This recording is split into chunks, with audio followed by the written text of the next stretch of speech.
It's Sunday, December 21st, and you've tuned into the People's Patriot Project. We got your 6 at 6. Right now, you're listening to WP3 Radio, proudly produced in partnership with Reads Across America Radio. Together, we share a mission. Remember the fallen, honor those who have served, and teach the future generations the value of freedom. A freedom bought and paid for by the brave men and women who have worn our community and nation's uniform. Stay tuned for We Got Your 6 at 6. Now playing on WP3 Radio, Johnny Cole Murdoch, Heart Sunk Low.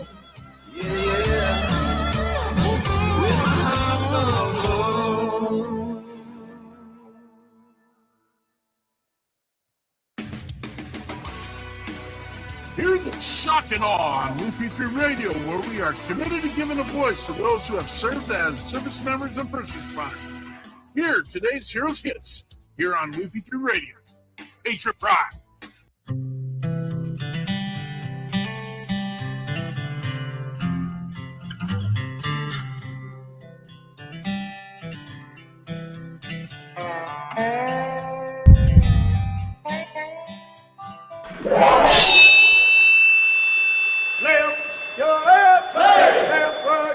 You got it!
Trucker.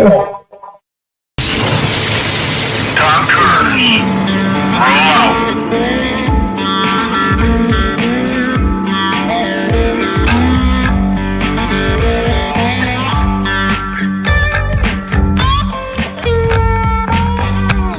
You're watching or listening to We Got Your 6 at 6 Patriot Playtime. We the people, the People's Patriot Project.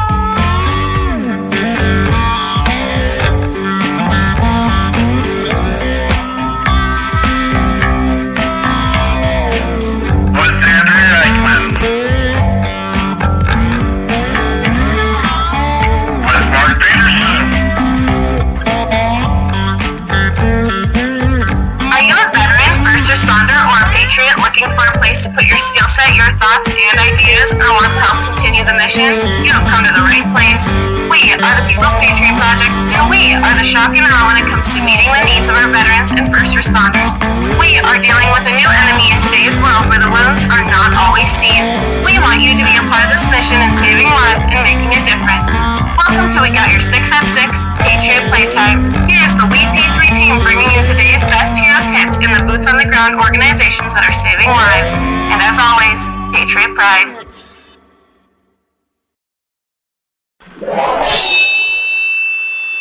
Left, your left, hey. Left, right, your left. You got it!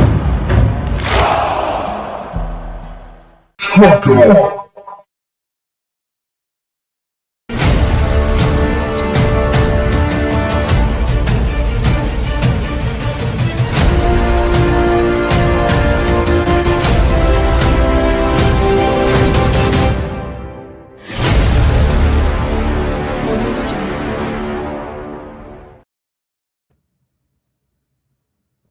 Oops, there we go. Good evening. This is Andrea Eichmann, with your We Got Your 6 at 6 show and the People's Patriot Project. Tonight you will have myself, Mark, and Frank here to bring you our weekly show.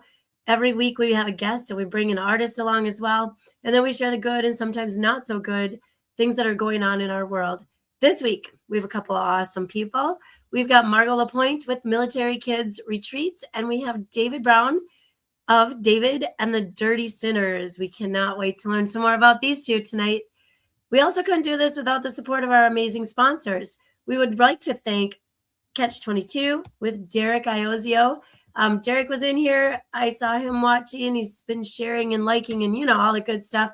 Catch 22 peer support is all about being there for you. So check them out. I know they have groups around the clock.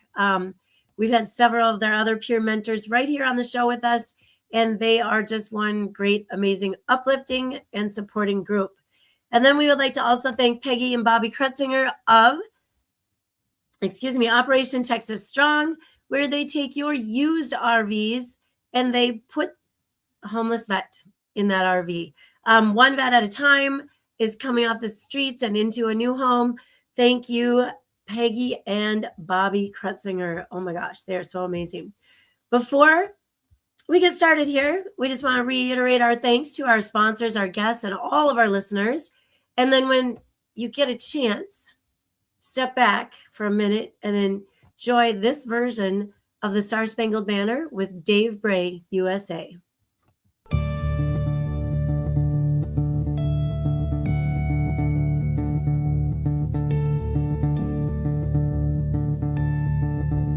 Ladies and gentlemen, please take the time to stand if you are capable of standing.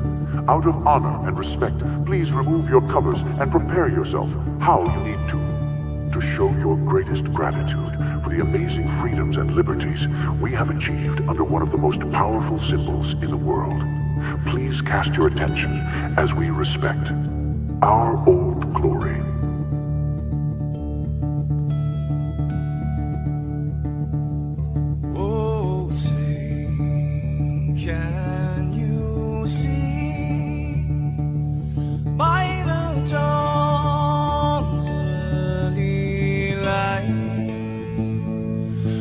So proudly we hailed at the twilight's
Good evening. Was that not amazing? What's up? Oh, you're muted. Oh my gosh. Let's grow. This is not the way it's supposed to work. Yeah, This is not it. This is wrong. You keep sticking me on the not pretty line. What's going You're on? on the pretty line. You know that's I where. thought just by being a girl that got me in the top row. All right. It's not. So our flagship channel of We Got Your 6 at 6 is not rolling right now, and that's what I was trying to fix. So this is what we're supposed to see, folks. When we're coming on, we're supposed to be going, we're going, let's grow. It is time. We are going to do it. Tonight's the night, and it is time to. I just got three things to say. God bless our troops. God bless America. And gentlemen, start your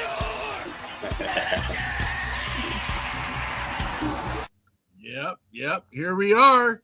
It is Sunday, and it is 18, not anymore, but 1800 Central Standard Time. And we are here for our weekly episode of We Got Your 6 at 6. Tonight, we are blessed by two amazing patriots out there that decided to come and do a little tomfoolery on a Sunday night.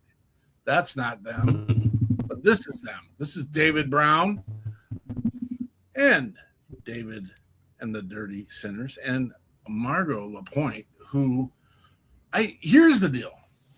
Time and time again, we have this conversation about people that have served. They've served, A, military, B, first responder. They come out and then they don't know when to quit, stop, or even slow down.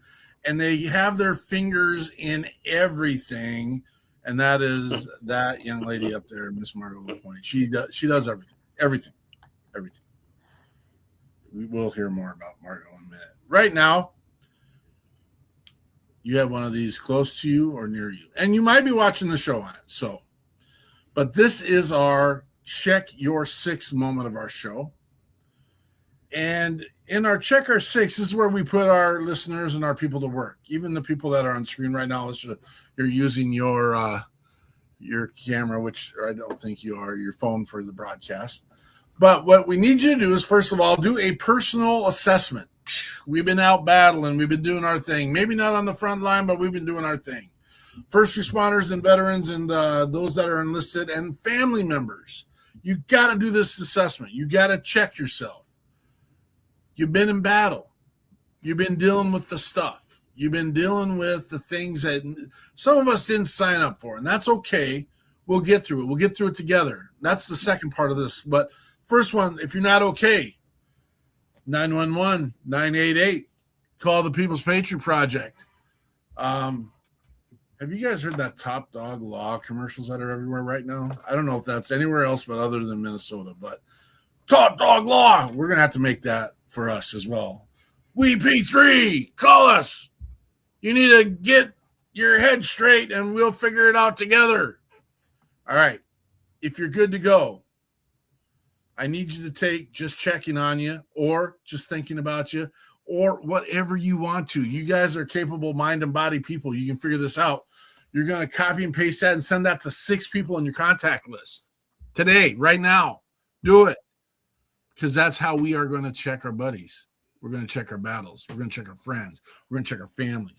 What I'd love for you to do is to do it every single day and go through your contact list. I've got people that reach out to me on a regular. I want to do a quick shout out to Scotty Frazier, another one of those rotten Texas musicians down south that he gets hold of me regularly. And it's just like, thanks, Scotty. I love hearing that, man. I'm only saying rotten musician from Texas because David Brown is from Texas. So that's the only reason why I'm doing that. Anyway, we love our Texas musicians. Love our Texas people, period. But that's our job right now. We're checking our 6. That was your job. I hope you did it. I hope you continue to do it.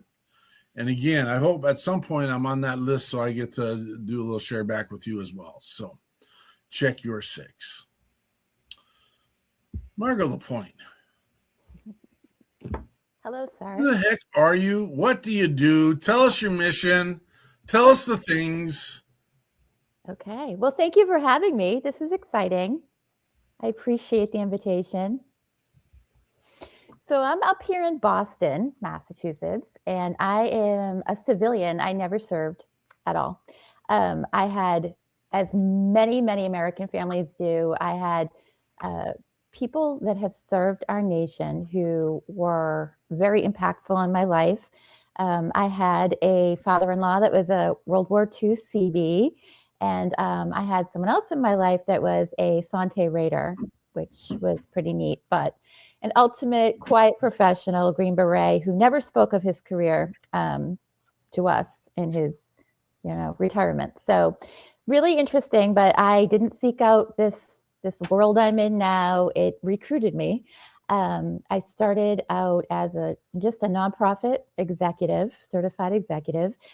So I sort of possess these skills and knowledge that are attractive to a lot of nonprofit organizations, especially in the veteran sector, right? So, or serve veterans or serve military. So I was actually the founder of a private school with a purpose to address really youth suicide, because that is the leading cause of death for America's youth, and military kids are higher risk than their civilian peers. So as I was running this model, we were having really great success here in Massachusetts.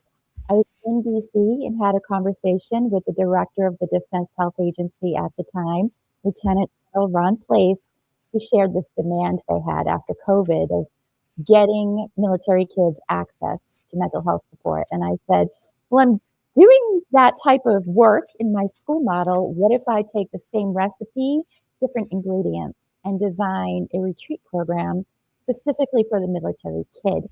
They can bring their parents, and we'll have both, programs for them and support for the parents as well. And he said, well, let's see what you got. So I came back from DC, contacted some veterans, some Green Berets that I'm friends with, and they were like, absolutely, let's do this. Sought out funding, and we funded our pilot program, and it was incredible. I built a team of amazing veterans. So it's also sort of veteran suicide prevention for retired veterans, right, who are looking for a new mission. So they onboarded my team. We've got Green Berets, a 75th Ranger, an incredible general, Don Baldock, a military kid, military spouses, and everyone volunteered, which is incredible, right? No one was there for, a book deal or, a speaking engagement. They were just there to serve the kids and the mission. So they were like, put me to work. What do I do, Margo? And now I'm like, oh my gosh, now what? Like, I'm supposed to lead like Green Berets and a general. What the heck? So I shared my vision, and I said, these are the workshop topics I'd love if you would run them. I designed the whole program. It was on a lakefront summer camp property in the New Hampshire mountains. It was free. Our funder, Camp Resilience in New Hampshire, paid for, it was like an all-inclusive 3-day retreat at the summer camp property. They just didn't pay for travel, but food, accommodations, our workshops, recreation. It sold out immediately. It waitlisted, which shocked me.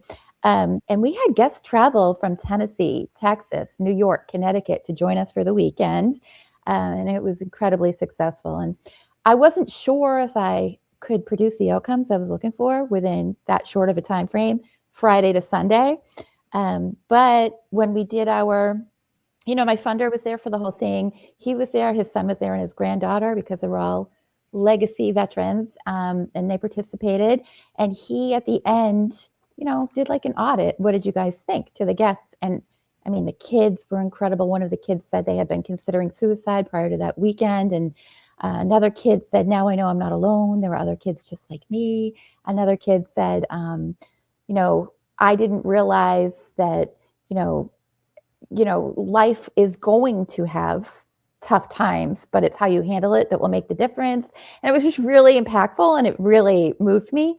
It felt like I was walking in my calling in that moment to hear these outcomes that can be possible. And then the parents also, because we had a mix of active duty and retired, they were all welcome. And they said, I never realized how serving impacted my parenting. And some of them were like, well, I'm retired. I didn't think I was still in the community. And now I realize it's still here for me. So we built it out, and there's an online platform so that Sunday it wasn't a goodbye. Everyone can stay connected with things that adult veterans realize are helpful, right? Peer-based community. No one gets it like someone who's been there. And the kids now have that. And time in nature, wilderness therapy, nature therapy, recreation therapy was all ingrained. So it was very exciting. Very proud of my team for those outcomes. And that was the pilot program. And now we are in demand. I'm receiving demand to bring this up, box it up, bring my team around the nation and the globe to bases, even in Okinawa and Germany, because we're hearing these parents on bases saying our kids need this. It's ages 11 and above, and actually very humbled to share that the Vice Chief of Naval Operations has interest in the program because he understands the need. He himself lost his son to this. So he understands the demand out there. And right now, out of everything I've seen State of the Regiment, I've seen State of the Marine Corps, and State of the Navy. And I would say Navy is at the forefront of addressing mental health. They have increased their budget, and they're really all hands on deck to serve, not only the adults, but now with the interest in bringing this into potentially the idea of bringing it into Fleet and Family Services across the board for all those kids. So it's a humbling opportunity. I'm honored to support the kids, and it's an exciting situation. I'm in awe. I come from the world of education, and again, being a first responder and a former service member, once a server, always a server, in my opinion, but not realizing the pieces that the adults bring into the room when kids are there. And then just the displacement that our military youth have to deal with all together, with the moves, the uprooting, the changing, there's just, I won't say there's a lack of stability, and that's not the word I want to use, but there's a lack of knowing, because you might change your duty station from one year to the next, to the next, to the next. And that's not on the kids, but we as adults have decided, well, we're going to bring kids into the mix of this. And we never take into account all the pieces that affect those kids. Right. Well, it's so true that when one person in the family serves, the whole family serves. And, that's the beauty of this program, too, is I am not the subject matter expert on all of these different pieces. So I create the space and build the table and give these folks a seat around the table to hold that space and have that voice. So the military kids themselves, General Don Baldock's son, he's an adult now, but he spent his whole life traveling the country and globe. They had to relocate to Germany when he was in high school. So he leads a conversation and a workshop on that for the kids so they can all relate to each other. And I think that's really a piece that is missing. And so I'm really excited to sort of create the task force to address this need for the kids, because there are these veteran service organizations. There are those that serve the family unit, but I'm not seeing much that specifically addresses the kids in this way, because it's almost like a school on a summer camp property for a weekend, but then we do the recreation, and we have this really great, we did a parents versus kids archery tag. It was amazing. The kids were like wiping out their parents during archery tag. So we really bring fun in it too, and bonding and relationship, but there's all strategy behind it. So it's effective, but there's such a demand.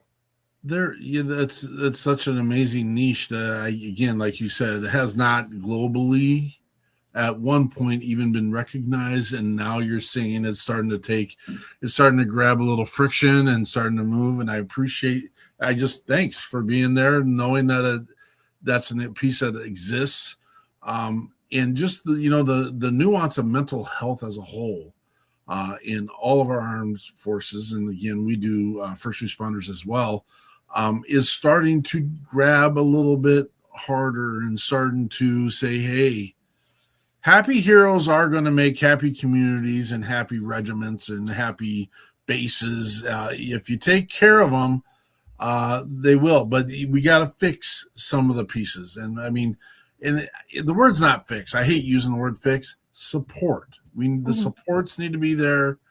And then there needs to be something that grabs their attention as well. And so thank you for being here tonight, Margo. I'm excited to hear more. I want to be more involved. I want to be in the know because education is the foundation of all pieces of understanding. It builds your perspective. It builds your nuances. It builds everything. And I know people have issues with their process of learning from kindergarten to 12, and that's not everyone's cup of tea. But remember, we're constantly on the stage of learning, constantly. And when you don't realize it, you don't know it, there might be something you could learn that will help fix where you're at the moment. And so, again, thank you for being here, Margo. Let's move on over there to the David Brown. David Brown. How's it going? How are you, brother? Oh, man, it's going. Getting over this little sickness and all this sinus infection stuff. The change of weather from 80 to 20 to 80 to... You have not felt 20 degrees. Don't even. Oh, we did. You had 20 down in Texas? It was 28. 20 is a far cry from 28, just so you know. I'm not going to let you off the hook. I'm not. Have you had any snow down there yet? Not yet, man.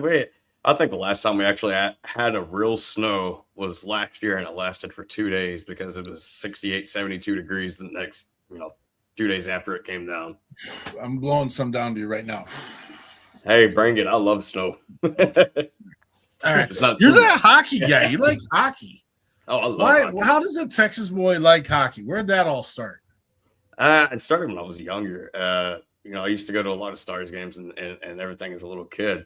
And then I kind of got into it, played a little bit in high school, but it's just sports that, honestly, in my opinion, it's one of the only man sports left where you can still contact people and not get a penalty or something else or somebody flop. You still fight. You go to a penalty box. You can check people, knock them against the wall, keep playing. Everybody's hunky-dory instead of, throwing a fit, getting fined or something like that. You got me on. I have to crawl on my box here for a second. And again, I am a little bit. I don't get the new rules, folks. I don't. No. I watched the Vikings game today, and it's a 1-1 game. We played a 2-12 team, and we're out of the playoffs, so it is what it is. But the amount of roughing the passer calls that are happening are driving me absolutely insane. Yep. I get it. There's some, but all right. Is there a therapist in the house? Is that something you do, Margo? You use therapy too? We actually use this really amazing program. It's called healingthehero.org. It's free. It's over Zoom, and it's trauma healing. So there you go. I'm not making light of the word trauma, but I got trauma with this football thing going on. So anyway, I don't have any trauma. Travis Partington, good to see you, brother. Merry Christmas from Oscar Mike Radio. Woo! Love him. David Brown, tell us about your band, your music, and what you're getting done. Well, I just started taking it serious back. It was 2020, and then I only started, recording and so on the last maybe year and a half. It was, trial and error for the longest, for about a year and a half, 2 years of finding the right guys, right fit, right talent, and so on. And now I finally solidified that. I've got one platinum award-winning musician now as my lead, and then bassist, another award-winning musician, and just hands down easiest people to work with, and they've been in the industry for quite some time, and also help navigate myself, in the right directions instead of getting clouded, so to speak, by everything that's, in the industry in general that goes on. And our style of music is, that red dirt Texas country mixed. I love it. Do you want to go with your first song that you got rolling for us? Yeah, that's fine. You want to go a Sinner and Saint? Yeah. All right. This is it's David David Brown, but it's David and the Dirty Sinners with Sinner or Saint.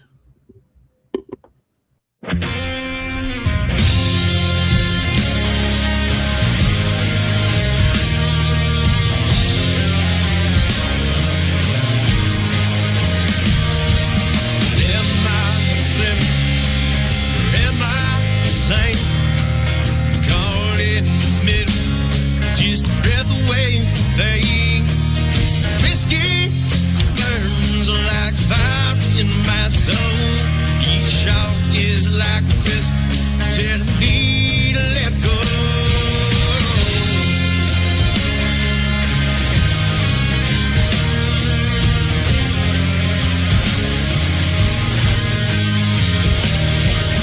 I've calling nights, all the endless fight. Chasing dreams hidden deep, something I kind of like.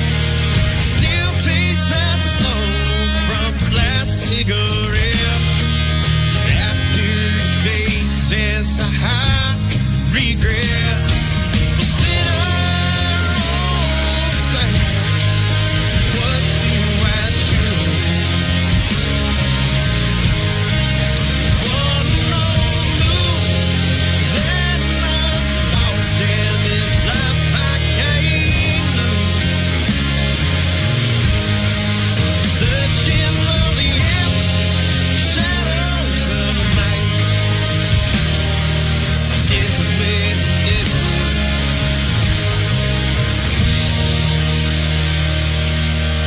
holding on for dear life.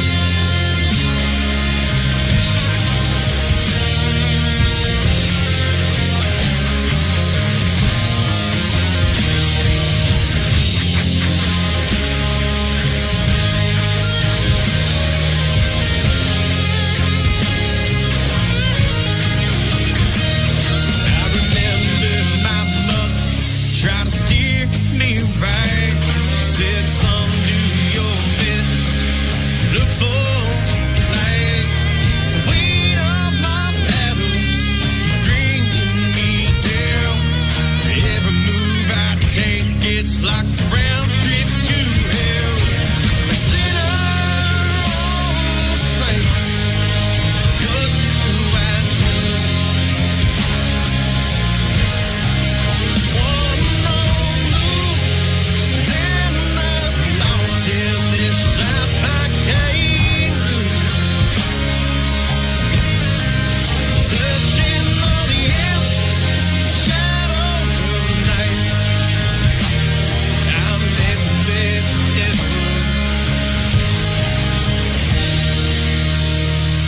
holding on for delight.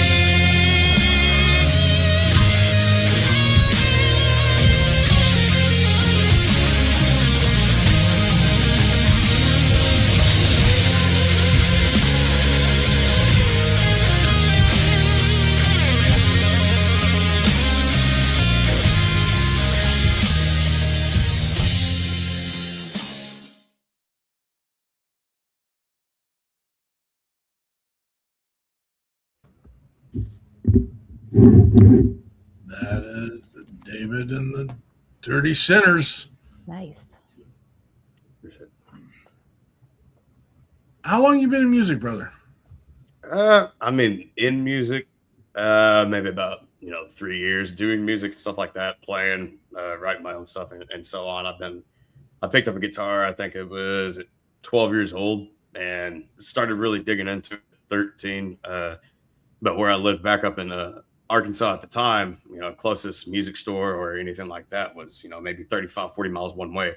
And so I just taught myself off that old Walmart poster chord chart in a pawn shop guitar, and then started just learning everything from Waylon to Iron Maiden to Leonard Skinner, all the good, and teaching myself until actually Bobby Lassard, Ben Nichols actually, he's the lead singer of Lassard, kind of taught me and told me that just I was willing to and wanting to just stop doing music, I didn't think he was going to do nothing, blah, blah, blah. I was being a stupid kid at 15, 16 years old. And he's the one that kind of kept me into it. And so I've just stuck with it since then. And, last year and a half, 2 years, actually started recording when I, get and started trying to make something of it and just gigging, doing solo shows, full band shows from all over Texas, New Mexico, Arkansas, Oklahoma, and everywhere. Why Sinner or Saint? That one is kind of like an internal struggle with temptation and addiction and, search of meaning, where it's kind of you feel lost or whatever, you know what you want to do, but sometimes those choices, kind of take a darker path, and it's either going to end in rubble or it's going to be successful, but you know what you're dancing with and what you're doing. It's a nuance that I've recently been kind of entertaining in the fact that there's one of my favorite quotes that is going around right now, and I'm going to just absolutely massacre it. But it's like, there's the people that say you're amazing and you're this great person. Then there's the people that say that you're not so amazing. You're this jerk. Yeah. And then I'm sitting in the middle saying, I'm both of those. I can be both of those. And I reached out to a clothing brand not too long ago because I really super liked they had a lion on their shirt, and it was a blue lion, and it was a lion about backing the blue. And I said, I love it. I love it. I love it. Would you, or could you change this over? Because I want to represent the wolf, and I wanted to have our beacon green on there. And then there was this conversation. They're like, well, no, because we support police officers, and police officers don't like the wolf because the wolf represents the bad dude. And then I got into this whole sheepdog thing and having that conversation, because our world likes the protector of the sheepdog. But you know what? I don't necessarily need to be all cuddly, warm, and friendly with the fam all the time kind of thing. And so I still want to revert back to that wolf, because sometimes we just need to get her done because people aren't hearing the message, right? Mm-hmm. I'm on a nuance now, so you guys can interrupt and say, hey. Just use a corgi. The corgi would be a great option too. Nobody would be upset with corgi. I mean, my God. Who in Minnesota would drag his wiener in the snow all the time. I don't know if that's why I don't have many in Minnesota. Yeah. Is that what you have, Frank? A bunch of corgis running around? I have one, and it's a female, and she's the alpha over the two full-grown labs and the Westie. That's crazy. You did. I'm They in my head. will not do anything to upset her. I'm thinking here, the corgi's sitting back listening to you talk. Hey guys, did you hear Dad said I'm the alpha? No corgi has ever said that in their life, I don't think. But that's when they make her mad, she goes bat stuff crazy. Well, she just is all teeth and gnarling, and she's at the right height to catch anything hanging. Oh, that's for sure. Yeah. What do you think about this conversation, Margo? Where's this fit? Mark, I think you're on the right page here talking about the wolf. There's this Native American saying that everyone has two wolves, the good side, the good wolf, and the bad wolf. And the question, it's like a legend that you can look it up for the actual quote, right? And the boy asks, well, which one wins, right? Which wolf wins inside of you? And the man says to him, whichever wolf you feed. And I think that's so true, right? We have the sinner inside of us, and the one that comes out is the one we feed. So I think you're onto something. David Brown, next song, which wolf are you feeding? And we're going to blow this up, dude. Get that done. Frank, write the song for him. What? Write the song for him, and then he'll sing it. Okay. Not what corgi did you feed, what wolf did you feed? Yes. Margo. Yes. Oh, we got to do. It's Frank's turn. Frank gets to tell us the news. I did what? You get to tell us the news. Oh, cool. Yeah, we got some good ones today. Not that they aren't all good, but the European Union has stepped up and decided to fund the Ukraine. They originally had planned, and I thought it was a great plan. They had planned to take the money that was frozen from Russia across the banks in Europe and use to give that money to Ukraine to fund their war effort. But they had to think about that twice because the majority of the money is in Belgium. And it was probably more than 90% of the funds, which come to about $250 billion. I think it was billion. Yeah. So they decided that they would just fund it out of their own treasuries instead of possibly having some backlash. So they're going to get that money to the Ukraine shortly in the beginning of 2026. And then following on that, we're hoping that there is no need for that. President Zelensky from the Ukraine has said that they will have a peace proposal to Russia to consider very shortly. And you got to remember the one that was drawn up by the United States. Ukraine objected to it because it was ceding land to Russia that they were not occupying. And so President Zelensky has said all along he's not ceding any land to Russia for invading his country. So that, well, we'll look at that a little bit down the road and see if anything comes out of it. Hopefully it will. I spent time in Ukraine, and it's the people are amazing, and the country doesn't deserve to be going through what they're going through. The next one, and this is a really good news story. So the Syrian Australian who jumped on one of the assassins at Bondi Beach, where they killed several people and wounded, I think, 20 more.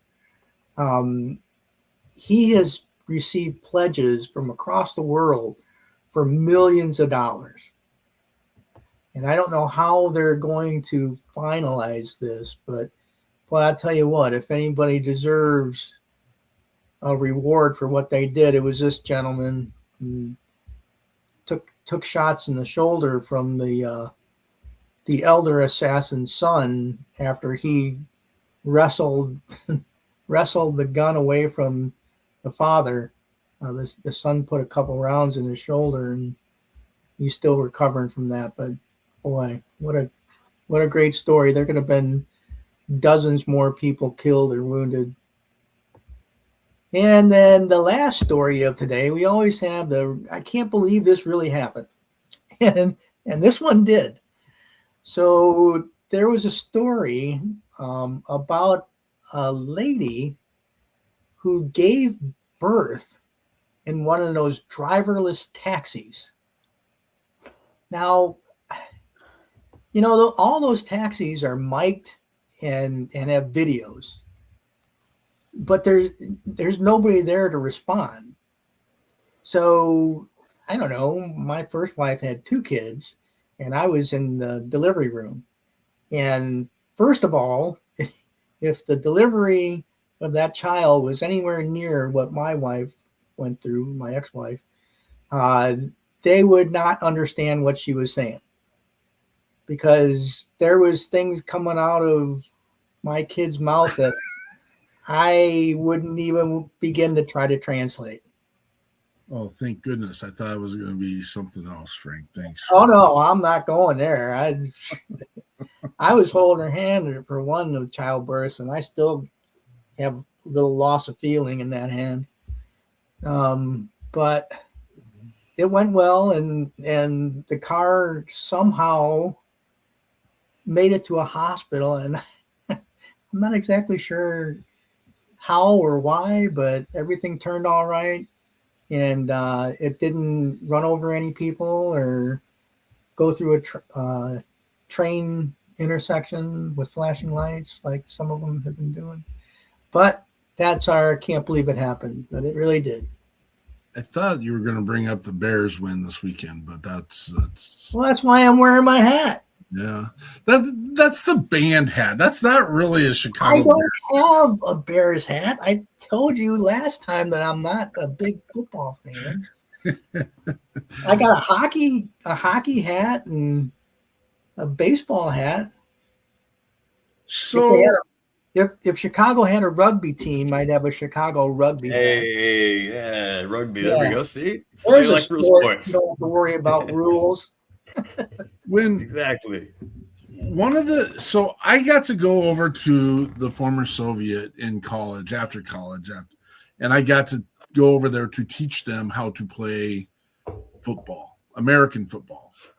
And I still have the posters for American football, but I can't say all, but most communities has a rugby organization in Russia and Europe and all that. And they actually have these weird little camps that are walking camps where they actually have groomed walking track, and then a stadium, which I didn't quite understand the stadium for walking, but it is what it is.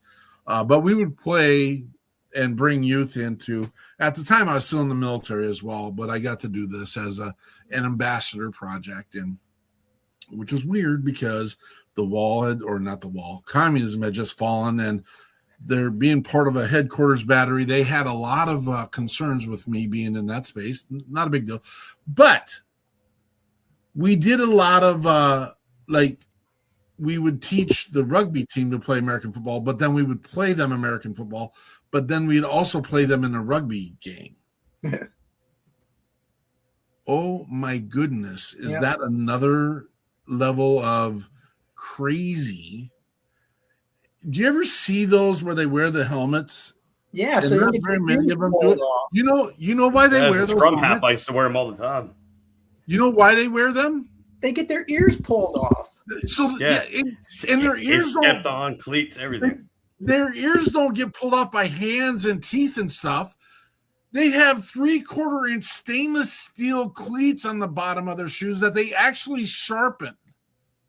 Because they know they're, so you will see them come running into a pile with their foot up in the air, and you're going to catch that in the noggin. And none of them have pretty faces. I want to tell you that right now. That is another. Now, I had the time of my life doing it. Don't get me wrong. It was my jam. But you know what position I played in rugby? What? This really exists. I'm not making this up. It's not a joke. I played hooker. Yeah, fitting. That makes a lot of sense. That makes a lot of sense. I was in the middle of the scrum, and I'd get propped up on, and that's what the guys are called next to me, props.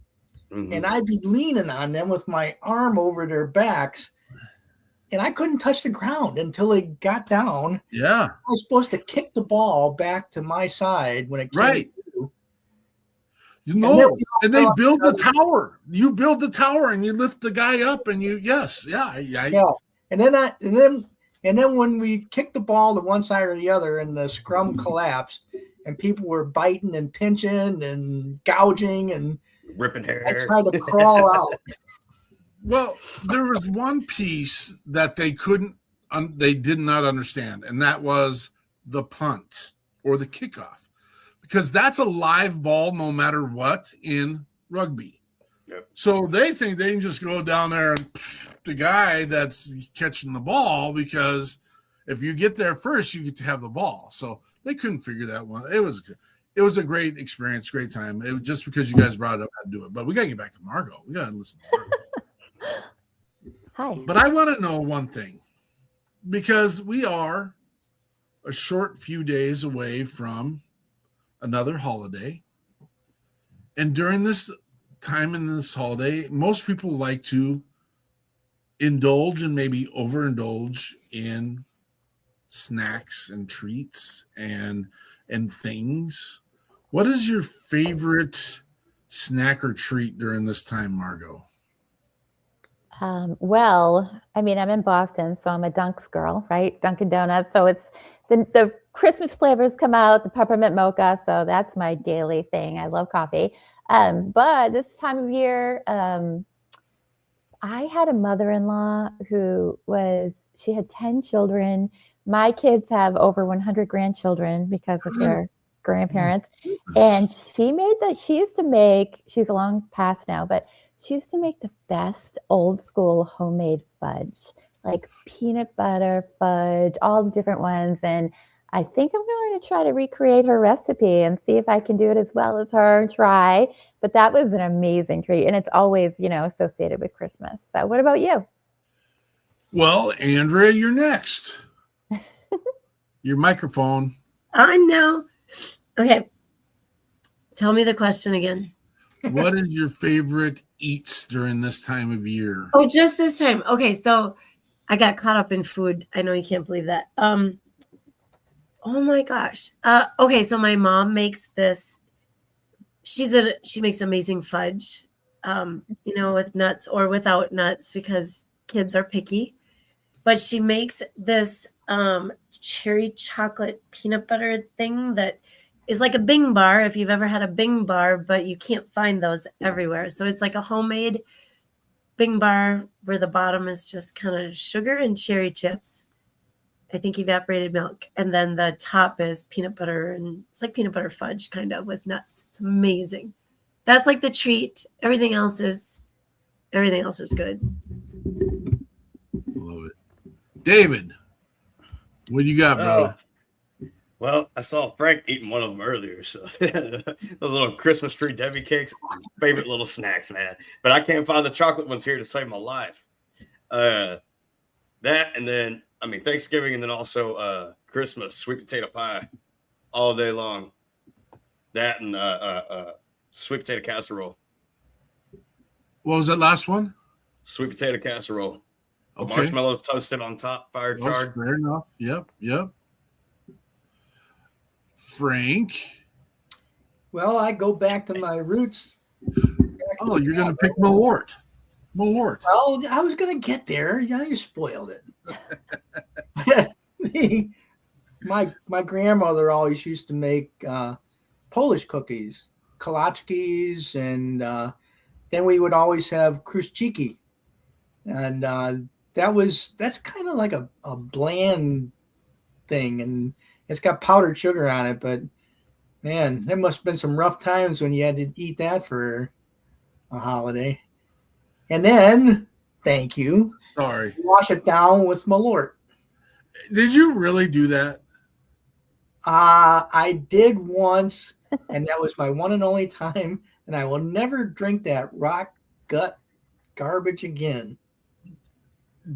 Have any of you on the panel tried Malort before?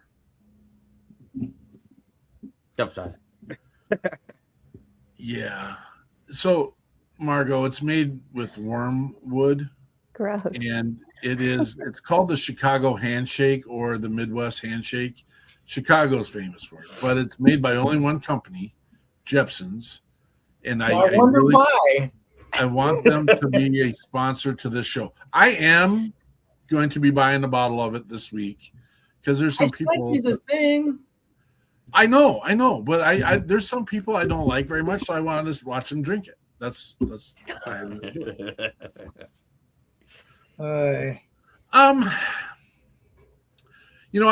don't know that I have famous or great eats at this time. Only there's things that I need to have during this time, but I have memories.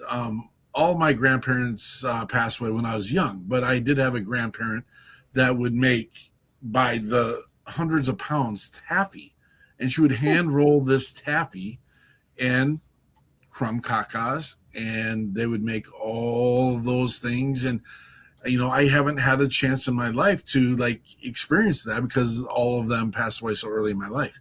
But those are some of the fun memories, because we'd get shoe boxes after shoe boxes after shoe boxes and you could smell the crumb cacas, and I don't know what the little funnel ones are called, but then there's the star dipped ones or the snowflake dipped ones. The crumb cacas were the cone ones, but you could smell them when they got in the car. And it was just like, oh, I know what I got. But the toffee, anytime, and they have them at gas stations all the time now, any of that butter-rich, like caramel toffee that you can buy, like, I'll pay $15 for one of those bad boys, man. I grab one and gobble those. It's gone before I get to the car. That's one of my favorite little snacky snacks that I get to have. But yeah, thanks for sharing all that. I do have a dish that for both Thanksgiving and for Christmas, the family requests me to make, and there's a dish that my father made, and that's Eastern oysters, scalloped Eastern oysters, which is, I mean, it's really simple. It's butter, it's cracker, and salt and pepper, and that's really all it is, other than the oysters that are in there. But well, the Rocky Mountain oysters are closer to you. You're not wrong, Frank. You're not wrong. How many of those have you gobbled down? Enough. I like them. Every time I get to Wyoming, I do gobble down the Rocky Mountain oysters. My sister lives near Boulder. Yeah. And they have those at several establishments there as an appetizer. So, Miss Margo, Yes, you're sir. a Bostonite. Are you going to go to Cane's, Blackbird's, or Anna's for donuts? I'm not in the city, and those are in the city. Oh. Yeah, I'm on the suburbs, but I heard they're great. When you're downtown, everyone is carrying boxes, little tiny gift wrap boxes of these donuts everywhere. And it's like, all right, we got to figure out what they are, where they're at, and who's doing them. But yeah. Margo, what are you working on right now? I mean, you kind of led into it already, but we're growing. Tell us more. Actually, right now, I'm working on something very exciting. I've joined the team of an MIA POW recovery expedition team. It's a veteran suicide prevention model where retired veterans are offered the opportunity to join the team. They receive professional training, peer-based community, and then a new mission to deploy around to conflict areas around the world, seeking to recover the MIA, because there are 81,000 remaining missing in action to this day, and 38,000 are deemed recoverable. And what's interesting is that this group is called toursofduty.org. They're all volunteers. They are currently now the only American team deploying boots on the ground in the Vietnam War theater, looking for the MIAs and POWs that have never returned home, because the DPAA just announced in November the cancellation of American JFAs to the Vietnam War theater from 10/20/25 to 12/20/25. So we're the only team doing it, which is surprising and remarkable. So for me, it's very special, because someone that was very impactful in my life growing up was the Sante Raiders. So they were a special forces team that went in an attempt to rescue POWs. And I have great relationships with one of those POWs and several Raiders. So they have onboarded the team as well, the POW has, because he remembers, what it was like in those camps. And, not every POW made it home. And there are, special operators that were there, men who didn't exist on missions that never happened, that are still there and need to come home. So for me, it's very personal, but I'm honored to be part of it. And it's an incredible organization. So I had to share that with you today too. Absolutely. That's super exciting. I get scared when I ask my questions sometimes, because people, so I'm going to share a story real quick. And this is one of our little theme stories we share, is there's a little boy running up and down the beach, and he's grabbing all these starfish that have ran up or washed up on the beach, and he's throwing them out and there's thousands of them everywhere. And there's this old man there, and he's like, "Young man, what on earth are you doing?" And he goes, "I'm saving these starfish." He's like, there's so many of them, young man, you're never going to make a difference." And he picked one more up and he threw it into the water, and he goes, "I made a difference for that one." And so I get scared when I ask the question, how many of these POWs or MIAs have your organization helped bring home? Well, this is still a young organization, but I will say that I believe that it's because of the very specific, unique skill set that veterans have from serving our nation. And then they come into the civilian life and they're a little, disoriented, trying to find their, new purpose in civilian life, which to me makes it extra special that they're veterans and that they served and they have these skills. But I think it's that magic that those transferable skills that are the reason that Tours of Duty has been 100% successful on every one of their expeditions on the tasks that they were seeking on those visits, right? On those deployments. And here's an example. There were a couple of them guys on the team, and they were in the middle of like a rice paddy, like nowhere, like in the middle of nowhere in the Vietnam War theater. And one of them stopped, and they had the metal detectors, and they had done all their research, and they're looking in the site. And he stopped, and he looked around, and he thought, if I was here, deployed here, sniping, where would I be? And he saw a tree.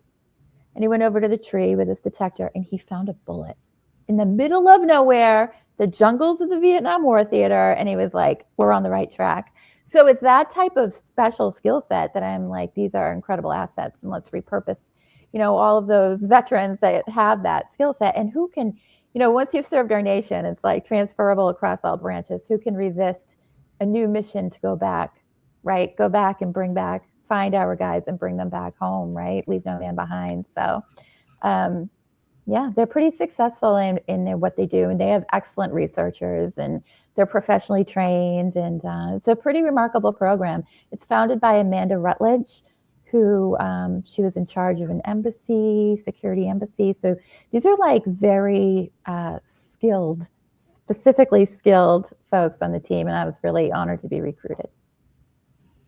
That's super exciting stuff. And again, another mission that it needs to happen. It has to happen. And we do need to bring our brothers and sisters, mostly brothers, in this particular moment in space and time. It's those combat arms back in the day. We need to get them all home. And so I love hearing that story. Yeah. David. And it does matter. I just want to say one more thing about your starfish story. When you hear these numbers, right? 81,000 still missing to this day, 38,000 that are recoverable. You think numbers and data, and that might sound crazy. And it might sound like, oh, Vietnam was so long ago. But to me, and to the veterans that I've had honored to sit with and talk with, it was like yesterday, right? They remember where they were when their friend they served with didn't come back, right? But there's a MACV-SOG Gold Star son who lives locally here.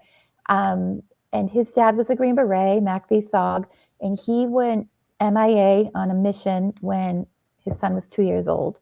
So he was MIA for 21 years, and then his remains were found at a crash site in Laos after 21 years. And it was Project Eldest Son that he was on, which was a special mission. And so 2 teeth, there were the fragments at that crash site. There were no bone fragments longer than 2 inches, but 2 teeth were found, and they were identified, and they were his dad. So those remains were able to come home. He's buried now like in his hometown with honor, and the whole town has streets named after him and everything.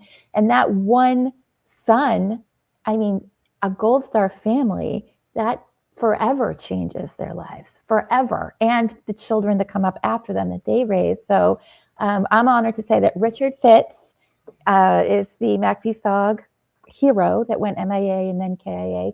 And his son, Richard Fitz Jr., has joined the team at Tours of Duty. So, yes, it's the one starfish, and those are the ones we want to help. It warms my heart to know that that's happening. And you know what? We run into conversations. We actually have a Vietnam veteran here in the state of Minnesota that was a prisoner of war twice because he did his service. And then he went back as a missionary, and they caught him again, and him and his wife. And I'm just like, I don't know. You're a way bolder person than I would have ever been, to be honest with you. I mean, I wouldn't put myself in that situation. I wouldn't. If I'd gone through it once, I definitely would not have gone through it another time. But bless his heart, and he's got his story out for us in a book form as well, and love having him around when he's around. But then our heart goes out to Vietnam veterans as a whole. It's our closest conflict where it was different. It was, and our country was not in favor. Now you can have that argument in all conflict with American conflicts, but my heart melts for our Vietnam veterans, and we don't have a whole lot of them around anymore. I mean, we're down to like just a small, minuscule amount of World War II veterans, which is a heartbreaker as well. And they're not making it to their trips overseas to France and Normandy. But I'm rambling at this point. But I'm rambling because you caught my heart on that one. So thank you for being part of that, Margo, and thank you for sharing that. And I'm excited to hear more about that in the future as well, because I want to see growth in that space. David Brown, you want to go there. You want to do it. You want to go live tonight, don't you? I'm ready for down for it. Let's do it. What's your band working on right now, brother? Right now, hopefully finances cooperating wise, we plan on recording our first EP and hopefully releasing it within the first hopefully 2 to 3 months of this coming year. And then from there, it's just booking shows and playing live shows, playing gigs, solo shows, acoustic shows, and filling up those dates. You should probably do a shout out to your band members right now. Oh yeah. My lead guitarist, John Wallace, he's actually used to be with Cody Jinks for his first 4 albums or so. And then I got Kirk Richardson on bass, and then Patrick on drums. And yeah, if you haven't heard Cody Jinks yet, go listen to him. I'm telling you, you'd love it. Solid music. It's nothing like that pop country, I call it tractor rap, that they have right now out. So if you want real music and everything, yeah, definitely listen to them and give us a follow. Go listen to our stuff, because right now, musicians need all the support they can get, especially with so many live music venues shutting down, mom and pop places shutting down and being taken over by these corporate amphitheaters and stuff run by, corporations and ticketing corporations, and artists getting absolutely nothing. And then on streams, it's pointless now to really even put anything up. Spotify, stuff like that, you get 0.003 of a cent per stream. So you got to have multiple millions of streams before artists even see a penny of it, because it all goes back to these businesses and corporations. And if you don't go out and support live music, it's just going to die, especially with all this AI stuff going on. We love Cody Jinks. We thought for the longest time, and some of our research told us he was a veteran. Cody Jinks isn't a veteran, but he is a Patriot player. Oh, yeah. That is the direction we also want to go, because we do have WP3 Radio that plays only veteran and first responder musicians. We have over 200 at this time. We were going to have David Brown and his band up there after today. I didn't get it all loaded up, and as soon as you guys get that album up, we'll make sure that's on the radio as well. And that doesn't, we pay a fee so we can pay the royalties, so it's all exciting, and we're looking to build a little bit more monetized process through that. But we never charge our veterans and our first responders to be part of that process, and it's exciting to hear their music on the radio, and we want to make sure that you have the chance to be there. What song are you going with next, brother?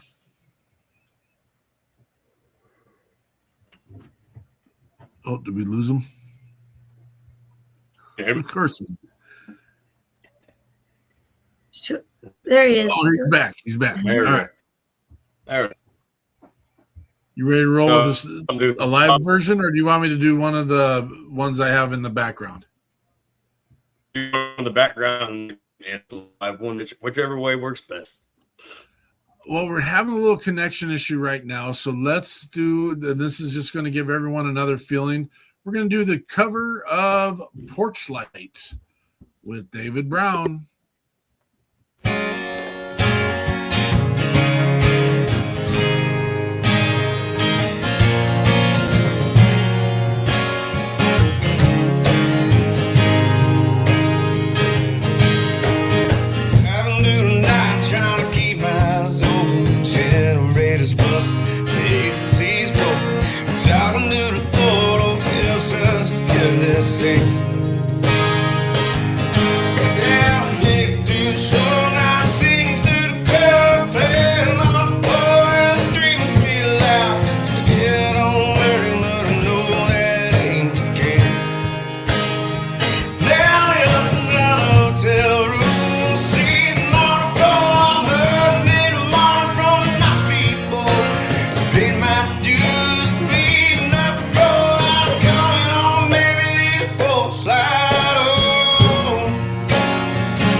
seem to wake up in time.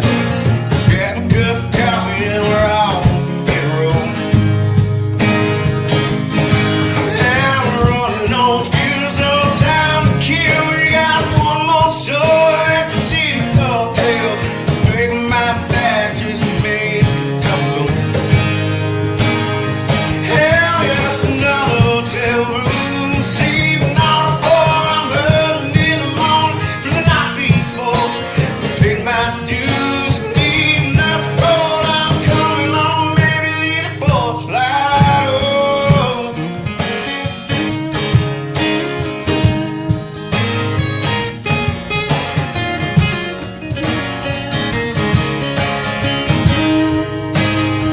Hell, there's another hotel room. Sleeping on the floor, I'm hurting in the morning from the night before.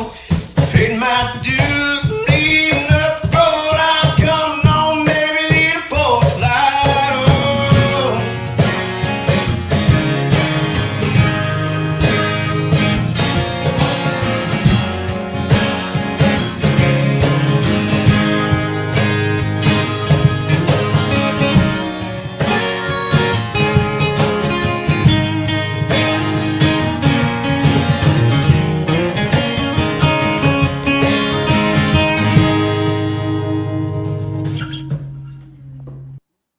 Now that is how you put your own stamp on a song. David and Dirty Sinners bringing that kind of performance.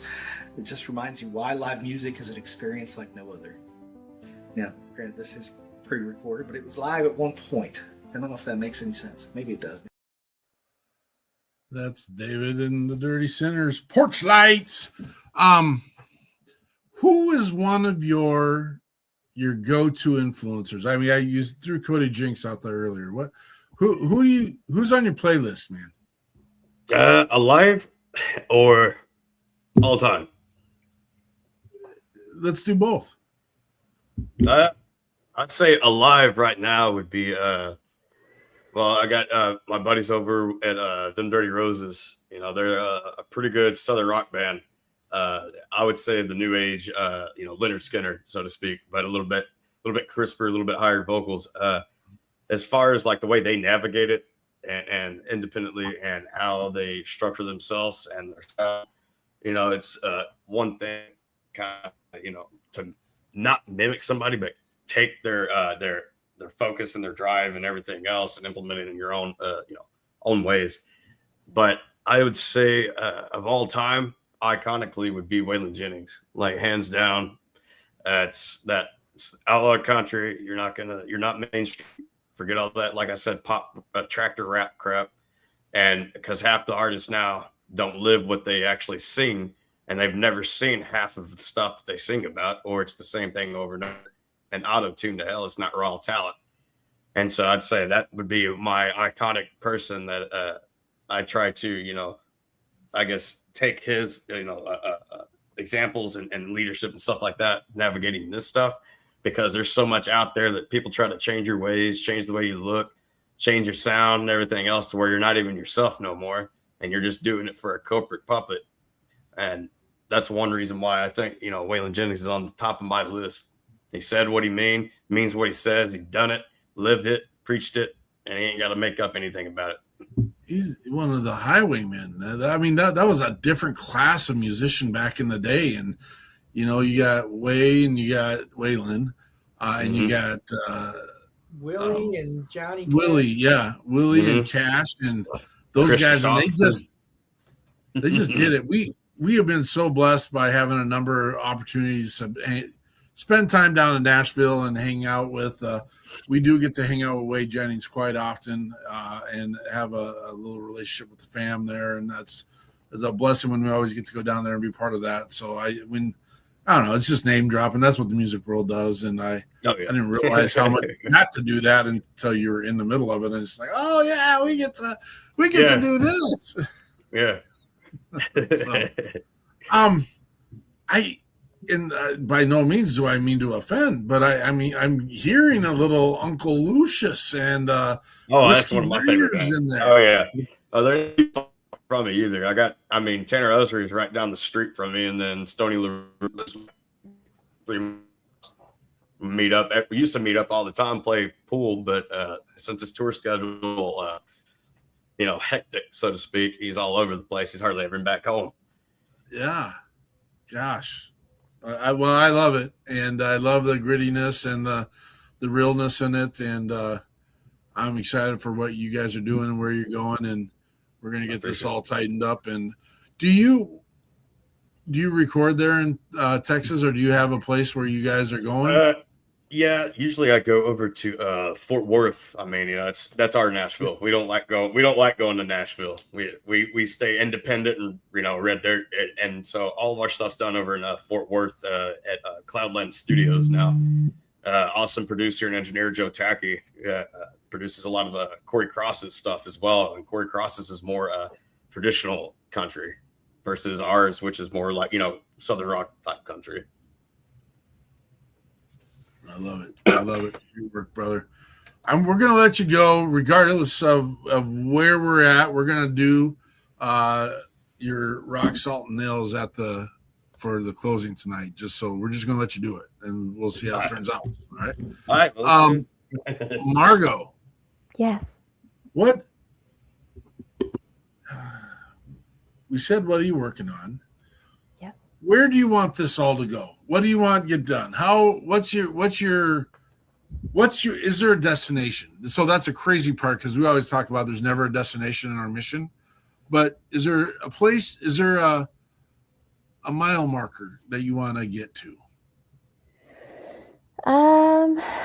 It's not that linear for me. It's sort of I go where I seem to be right? So for me, in the nonprofit sector, I say it's like nonprofit organizations strive to put themselves out of business. That's the big goal, right? Like there's always a problem that they want to solve. Mm-hmm. And the goal is, what if we're so successful, we can solve that problem? What if we bring that number down to 0 missing in action? What if we rescue every military kid out there and end youth suicide, right? That's the goal. That's the big goal. So for me, it's more like scope of reach. Let's cast this wide net. Let's build the teams. Let's do the strategy growth plan. Let's get it out there and see how many people can access what we can create to solve problems. So that's just sort of my lens on all the projects I get involved in.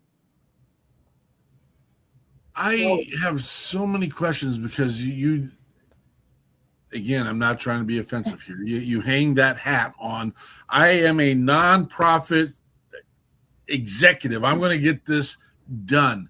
How do we get this done? Because I mean, you can argue Andrea and myself are nonprofit executives as well, but we are battling 86,000 organizations in our country that are just claiming veteran and or first responder. That's not the 3.8 million organizations that say that they're helping people in general. There's 86,000 veterans. How do we, because I don't want to compete. I want to collaborate. I want to build, grow together.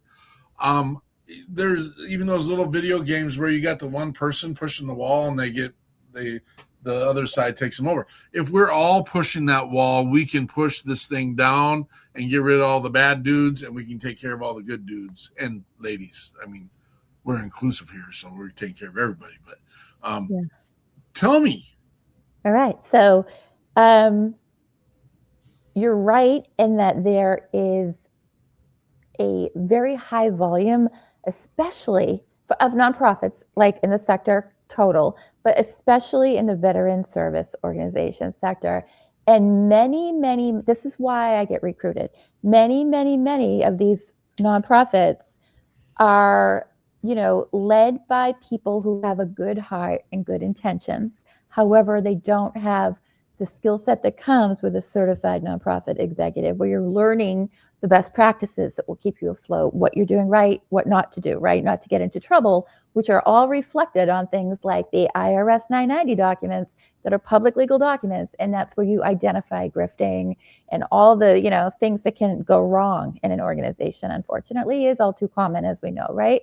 So that's the difference in skill set and having that asset on your team, number one. Number two, absolutely right. The only way to slay these big dragons are to design forces of force multipliers so that you are building the table and bringing the right like-minded leadership with different strengths and different POVs to the table to create that one task force. And I believe that's the mark of a true leader and a successful organization. And you're starting to see it now. We touched on it earlier about the mental health, right? It's less of a stigma now, and it's more of an identified issue for the veteran community, to the point that, Doug Collins is now trying to, evolve the VA from an antiquated system because they're realizing it's really not changing the numbers there.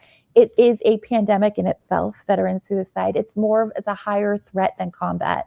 Our nation loses more heroes to suicide than combat. You have to think about that. Like, that is serious, very serious numbers. And I consider it a threat to national security because it steals the lives of our global warfighters, our community protectors, and our upcoming generation, which is our youth. So it's time to take it seriously. And I'm happy to see organizations coming together to create those task force, like Green Beret Foundation, Navy SEAL Foundation, Vets, they're a task force. So you're right. So what you ideally would be to look at those that have missions that serve the community, but each are doing it with a different lens, so that it's like building the Avengers. Every superhero has a different strength, and then you come together to slay the dragon. And that's my perspective on what I believe a good leader to be. I love that. And that's been our passion for years and years and years. And that's why we have organizations coming onto our show to share their mission, because I think that's how we build that relationship. I think it's essential to build relationships and build a level of trust and drive this thing. What I have found, and again, I'm not pointing the finger at anyone in this space, or what I found, and this is where what wolf am I going to feed right now? I have found people are lazy, and their heart is good, and they get into it and they want to do it, and they're driving, but they don't get to feed themselves while they're doing all the work. And so then all of a sudden, the people that we bring in to help in, for example, the People's Patriot Project, we get them for 3 months, and then they're gone. They're done. They can't do any more work. And it's just like, the other part that really, and it's mind-blowing, is the number of people that get into the sector that are in it to their heart's amazing and it's good, but they're still, their skeletons aren't in their closet. Their skeletons are owning them. Their skeletons are hanging out of their pockets. It's not in the closet. And I'm just like, brother, sister, you got to work on you, man. We got to take care. And that is why we do our check your six, is you got to take care of you first. Because what's really hard for us as an organization is when we get one of those that come on that want to help, but now we're spending our resources specifically on that person, which isn't a bad thing. We're not complaining about it, but it's draining.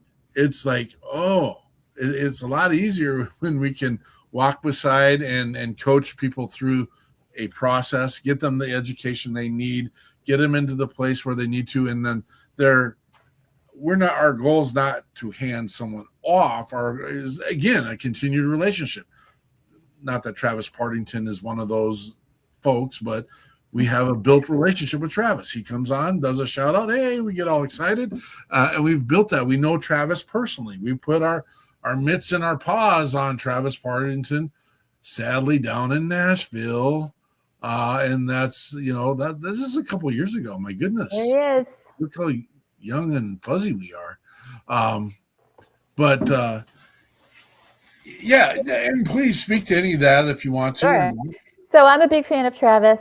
I know him pretty well. We live in the same area. A big fan of Travis. He does a lot of amazing work, especially locally. And I would say that your point that folks get lazy, I'm not sure if I would agree with that. What I would say is that it's really important to understand a nonprofit is a business just as a for-profit is. The difference is that a for-profit has a product that they sell, and a nonprofit has a mission that they serve. The operations of the model, the business ops the comms, the HR, the, you know, admin, the payroll, it's the same, like it's still a business. And people forget that because their heart's in the right place. They want to solve this purpose. And also, when we go through our own challenges and trauma, many of us, especially, you know, in this specific space where you're talking about heroes, they want to turn around and help the person behind them get out, right? Get out of the suck, which is so critical. And it's like ingrained in our nature. So they think, well, I'll just go out and start one, right? And I'll create the solution and that's what I'll do.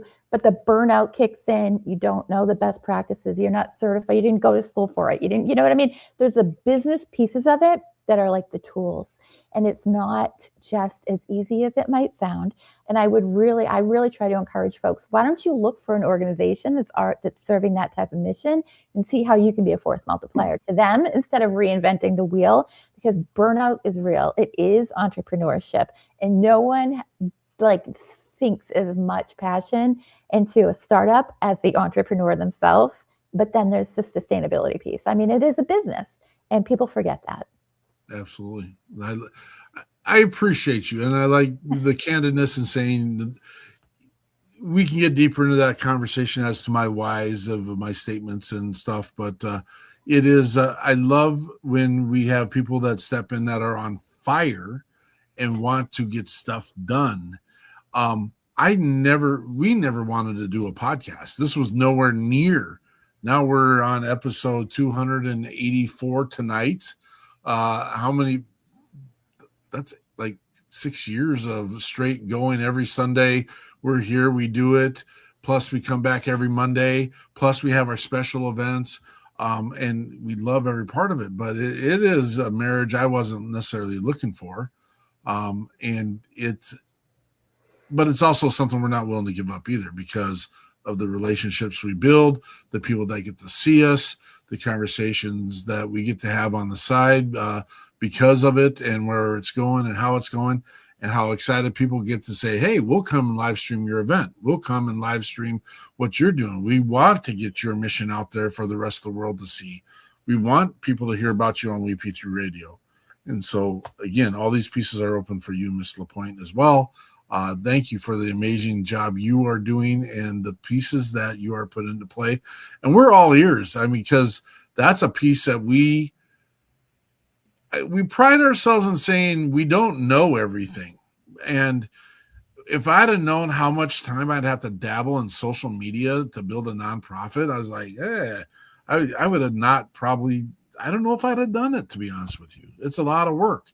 And then there's a lot of people that want to help, but again, they want to have I need to get my money first before I can help. And I'm like, okay, well, that's not how we work right now. Create a funnel. We're open to it. And you know the deal. I ain't telling you something you don't know already. We got this. David's in the background, jamming, practicing, getting it all ready to roll. Nice. I got a guitar in my hand. I can't stop from picking. Okay, why a white guitar? I want to ask this question. Man. Everyone picks. They pick their vehicle. Tell us, does it have a name? Just Pearl. It's Pearl. Yeah, it's a. And it's Apple, did she sing to you when you walked in? You saw Pearl and said, "That's my baby." Yeah. All right. Had to. Yep. I love the classic, traditional, acoustic style, country acoustic style, and so that white one just popped to me because everybody's got like the mahogany or the sunburnt finish ones and so on. I was like, no, that's unique. I gotta have that one. It's awesome. All right, brother. What's next for the band? You're getting ready to. You already said it. You're getting ready to do an EP here in the early part of 2026. We're going to showcase and promote it on WeP3 Radio and the People's Patriot Project. We got your 6 of 6. What else is the band up to?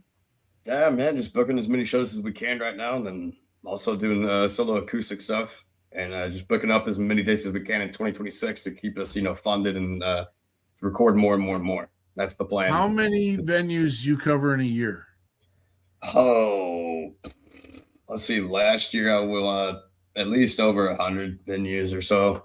Okay. You know, I bounce around pretty routinely, but a lot of the times it's played out in the Stockyards, which is favorite place to play, and that's like our Nashville here. We had a great friend down there. He's no longer playing. I don't know why they fall off the face of the earth, but Adam Berry, have you heard of Adam Berry down there in that space? Yeah. Yeah. He's no longer playing right now. Hopefully he'll get up there and get on it. Picks in My Pocket, one of my favorite songs out there. You got to pick that one up, brother. Who do you get to open for? Anyone that we know? Probably not anybody that y'all know. I've opened for a few bigger artists here. You know, Texas wise, you know, Copperhead Jones and no Copperhead. Oh no, okay, yeah. He's actually a really good friend of mine. He's one of the guys that mentors me. I haven't, you know, another guy that mentors me and guides me is Jeff Canada, which is another Jeff singer-songwriter. Yeah. So like they said, you know, if you soar with eagles, you'll be guided right, but if you soar with buzzards, you'll eat trash. So, and so you got to surround yourself with quality and the right people to guide you in this. Well, those guys are getting done. And Jeff likes to tell you, I mean, the world, what's happening next. We love Jeff. He ain't afraid to let it know. What wolf he's feeding. You know what wolf he's feeding. That's the name of the show tonight, Eichmann. Yeah. Feeding the wolf. Got it. Feeding the wolf. All right. You made that easy. Mr. Brown. Lay it on us. All right. Hopefully it sounds not too loud. I have not dialed this in microphone wise. Can y'all hear that all right?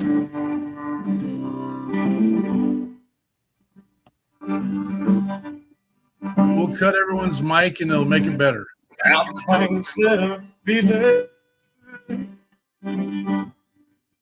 Well,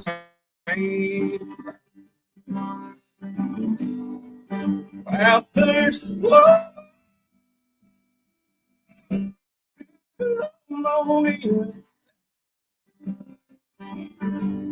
way down in the hollow.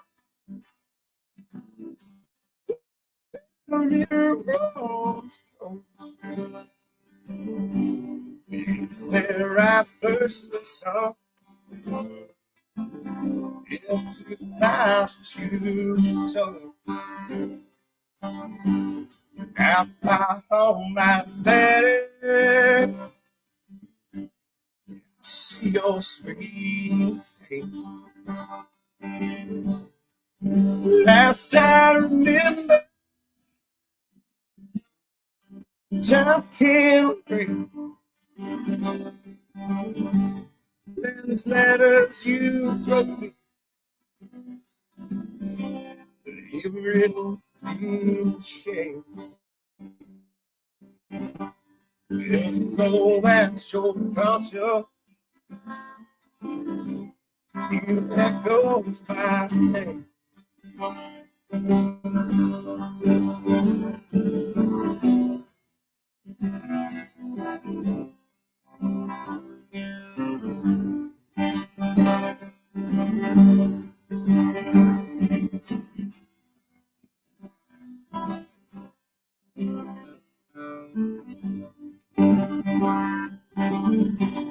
If the ladies were at her, and if the ladies were rushing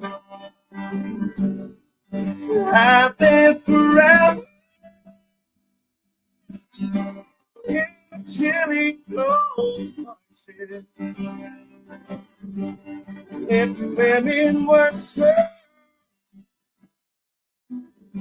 we have a sheet.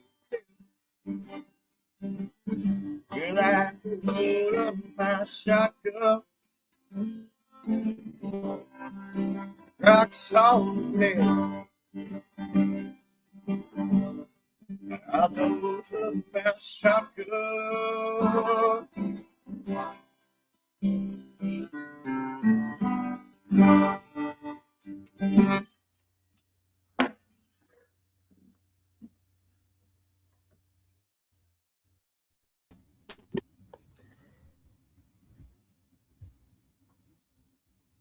That was awesome. Oh, Appreciate it big time. I thought maybe I was the only one with a mic on. I couldn't hear anybody else. That was. Uh-oh. Peterson's frozen. What That's are we David going to Brown. do? Oh, there it is. Great job. That was awesome. I appreciate it.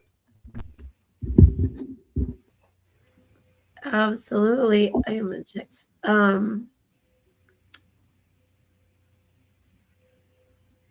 I would love to talk more about people we know in common. Copperhead Jones was so fun to have on the show. He's awesome. I actually missed him today. Actually, he was out in Fort Worth, and I was planning on going out there, but I started feeling horrible, and then everything else just went wrong, and so I was just like, man, I can't make it. I'll catch you after the holidays. He'll be around for sure. Oops. A long time, I believe. He's oh yeah. His heart is big as it comes. Oh yeah, definitely. So he didn't I have wanted to to mentor me or take the time out of his day, so he definitely separates from rest for sure. absolutely. I'm going to share your link for your tour dates so that everyone can see those. There we go. Bands in town. And they're constantly updating too, like as they roll in and everything. It's usually this is the quiet time, of the year. It's during holidays and everything, and then everybody starts booking up for venues and so on after New Year's and all. So it'll drastically change for more dates and everything else. When that new year gets started too, that's always a big. We tried to. We had an opportunity I guess it came up last spring early. I suppose there was still snow on the ground, and this campground / concert center plus tubing in the river place. He's got kind of all the things. Talk about K River. It's in Wisconsin. It's kind of by the Apple River. Okay. Yeah, up in Wisconsin. They had openings because they were all booked out with a company. You were talking earlier about the big companies, big business. Well, they were using them kind of as a trial ground for the next big thing. And so they pulled out all their dates last summer. And so they were like, oh my gosh, can you guys bring? Can we plan? Can we do? And, we tried. And not having, we're not booking agents. We don't like, we have friends of friends. We have people that, Cody Johnson is on the ranch with some of our friends, and he does some things. And it's crazy how we reached out, but everybody wants to tell you how to do it. Like everyone's like, that's not going to work. That's never going to work. You can't just you can't just be someone's doctor and have them come on this show and I'm like, well, it worked before. Like, how come? Why are you naysaying us right now? Like, Cody has some say, maybe not all the say, but if you. We had Jelly Roll for half a minute on the line, but he's booked up tight, and he wants to come and help, but we didn't have any leeway with dates, and the whole he's at Wee Fest up north, and so you can't compete, and that's a good thing about down here too is there's so many of us, and the majority of us are all just independent artists, and so you book yourself, and unless a booking agent does it for you or something like that. If you don't have the contract though, then you still book whatever you want.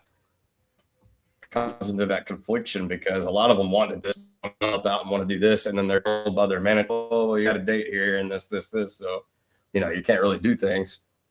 Yeah, they get. I mean, and I get it. They have to be scheduled and do the big names, but sometimes they just want to do these little things. And I was thinking even the Eli Young band, we kind of thought about having them up, and he's like, oh gosh, no, they won't play a crowd of less than whatever number 1,000. And I'm like, no, I was at Padre Island and it was spring break and they played for maybe 200 of us. So you're lying, but whatever. We'll figure it out. We still have some dates that we would like to do. Maybe not the whole summer. It gets to be a lot, but we then would like to take that opportunity. And this is why we love having our musicians on here, because then we like to invite, and Peterson's not here to share this. He has the plans in his head, but we would have 2 stages where we would rotate through, and we would have our veteran bands come up and be part of that celebration, and it would be great. It'll be great once we get it all put together. You can put up the authors. And then the authors. Uh-huh. Hell, I'd show up to a book signing if there was 4 people that got there. See, I wouldn't put 13 wreaths on graves today because they were left over. Oh, cool. Good for you. Oh, I don't know if you guys do wreaths across America, but the People's Patriot Project took it on at Fort Snelling, which if someone had said how big it was before I agreed, I knew it was big.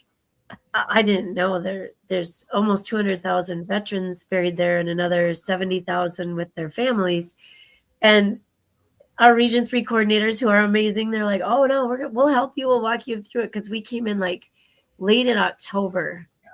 This was our 3rd year just last weekend.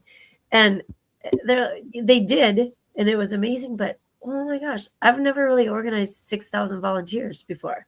And I'm like, I don't even know what I'm doing. So what do you guys want to do? We'll figure it out as we're there. So we just did that last weekend, and oh my gosh, it was minus 10 degrees with a wind chill of like minus 37. And so like half of our, we usually have the Civil Air Patrol do the grave specific, and they get started early in the morning and they get them all done. Well, 220 of them couldn't come because their threshold for wind chill is like minus 21. So it was, I'm like, oh, well, guess we'll be doing this for a couple days this week. It's good that some of us are, we don't work during the day. But anyway, so I just finished them up. I did a couple yesterday and a couple today. And some of them had blown away. Some were buried under the snow. And you guys, there are, the headstones that are flat on the ground. Just imagine 6 to 8 inches of snow, then it rained on top of that, and then there's leaves stuck on the bottom. Like, oh my gosh, I was on my knees today, just like picking away. Anyway, it's fun.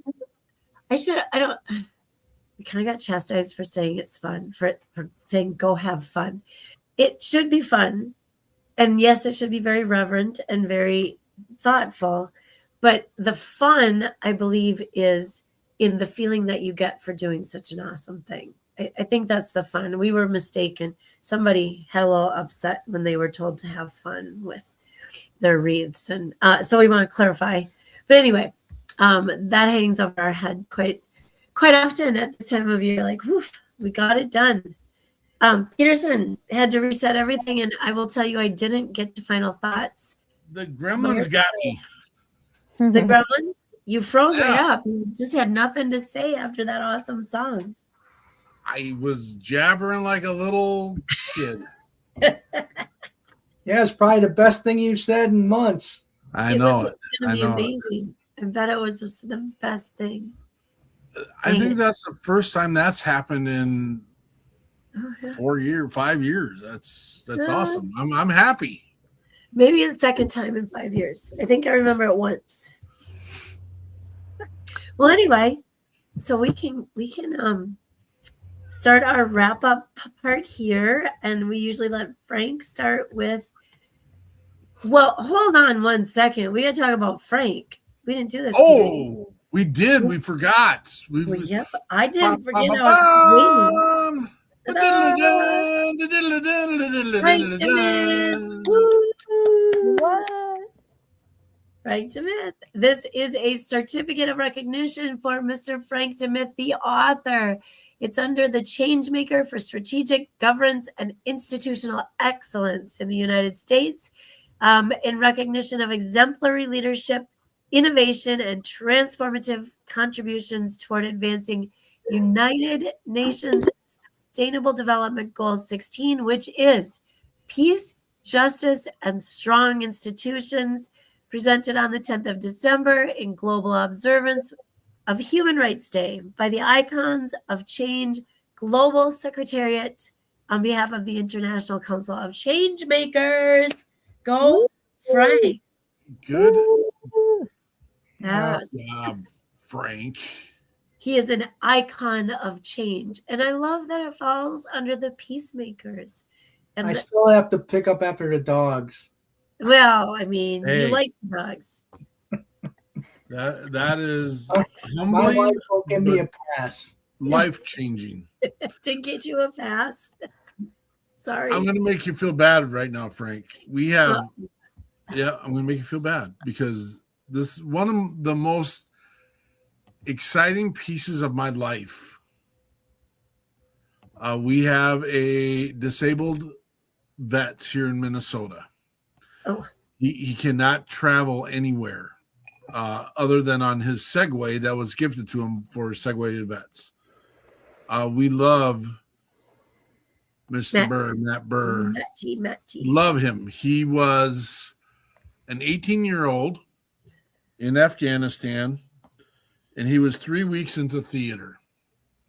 And he was shot in the head while he was talking to his mother on social media in his compound. And he's never been the same. And we usually do at least 5 or 6. He's gotten married and has a child now, and the things are going so great. You don't get to see him very much. He got a lady now, so he moved to God's country too. Did you know? He did not move to Wyoming. He moved to Iowa. It's God's country. West Virginia. Anyway, in 1 week we took him out because that's one part of our mission is, we do recalibration moments and conversations and stuff and just want to catch up with him. And there's some places he wanted to go, and we took him to find out that he had recently been hit by a box truck on his Segway.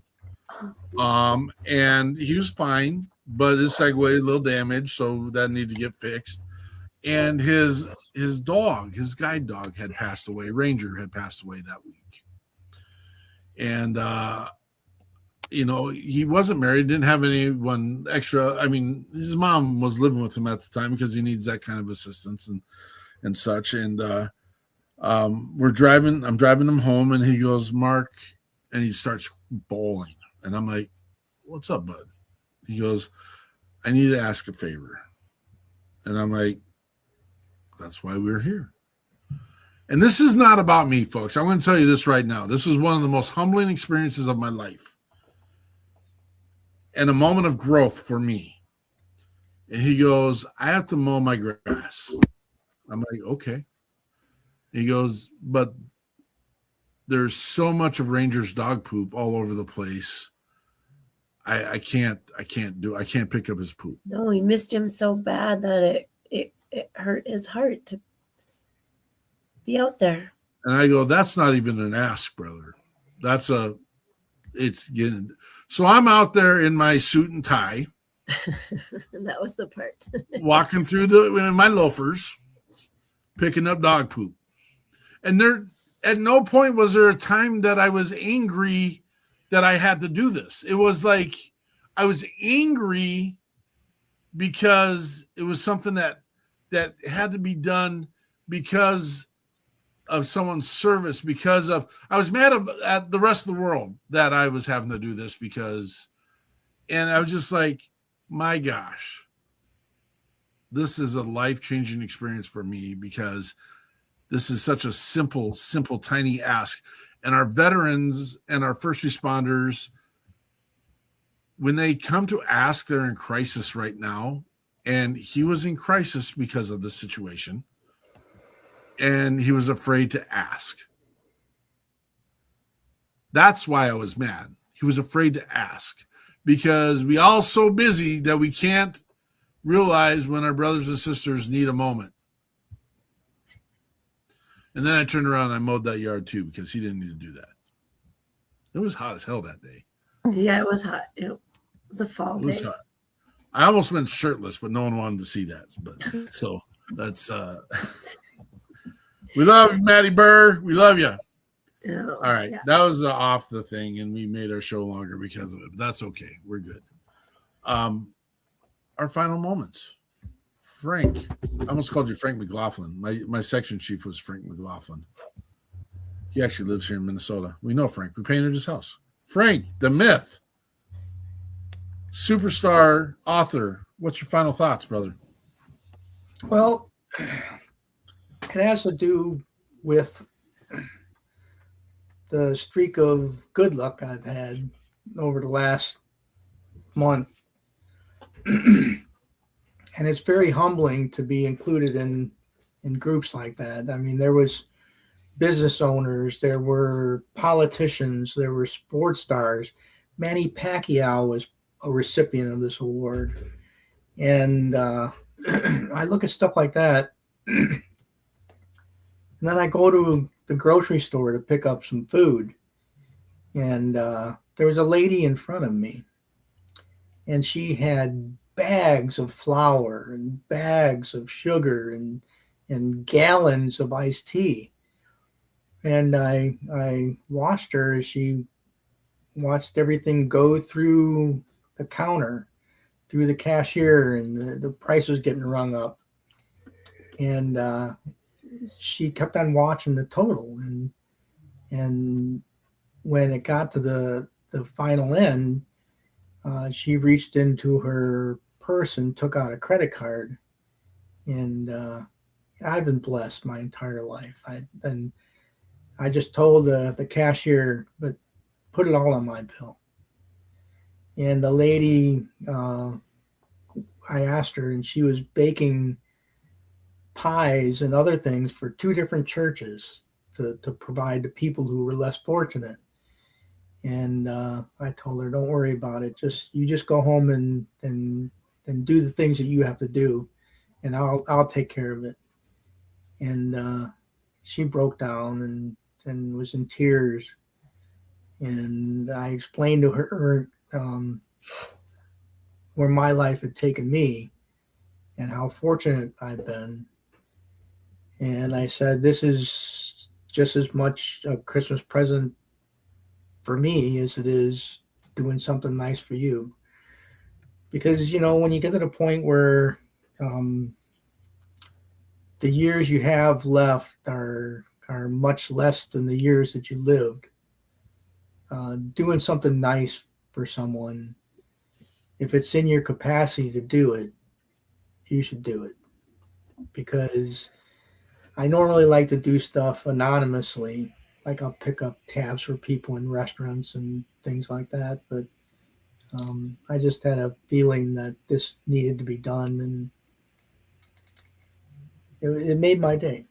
And I was very happy to do it. And I think that's one of the things we miss in our society now is people just doing things out of the kindness of their heart without expecting anything in return, just to try to help someone that you don't even know, because they need someone to do that. And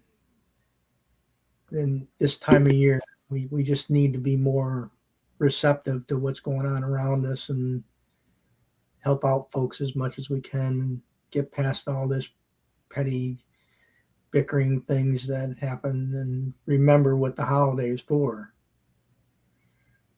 And that's my 2 cents for today. And thanks so much for recognizing my award. It means a lot. You're a blessing, Frank DeMyth. You're a blessing, brother. David Brown, final thoughts. I had fun. Appreciate having me on. That one that Margo listed, I'm actually looking into that pretty good. Those what is it? Tours or what was it called? Yes, Tours of Duty. Yeah, we should Tours connect. of Duty. Yeah. That one definitely sparked my interest for sure. Yeah, it's And unique. So that's it.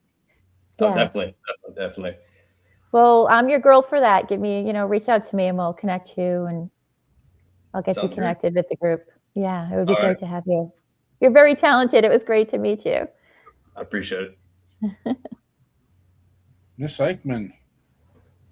Well, I was kind of thinking on the same lines of Frank after getting to know more about what Margo does, and not just more, but all of those things that you're into, and then listening to David's music, but also to, I think in each one of our ways, sticking to what's real and what's the foundation of each thing that we do. I mean, Frank is an author and he bases it he bases his books on things that he's known, done, and experienced. David makes music based on what he's known, done, and experienced. And Margo is just the heart. I did not serve either, and I know that heart that you. I think that's why we do this. I meet people occasionally that have their nonprofits that haven't served, or I meet people that's the first thing they ask when you say you have a nonprofit. Oh, did you serve? And then I'm like, well, I know I'm not going to meet your criteria, but I have the heart to want to be here because I respect that. And so I think each one of us has hit that at our core and know what we want to do and where we want to go with what we're doing in the moment. And Tours of Duty sounds amazing. That when you listen to the stories of the people I met a lady here in Minnesota who is I don't remember, it was a while back, but she goes on missions and raises money to help find the MIA. And she shared a video when they bring these people home and present to them like, this is actually part of your person. It just is such a heart touching. So many years have passed by and so many feelings they're still there, and you can't put them to rest because you still don't know. So that mission is very, I can't wait to hear more. I already locked the link in. So thank you for sharing all that. Both of you, thank you for coming tonight. This is I'm sorry, Dave, I feel you with the cold. I am trying to decide if it's like, is it the lack of sleep that got me here or the 5 days in the sub-zero temperatures? I don't know.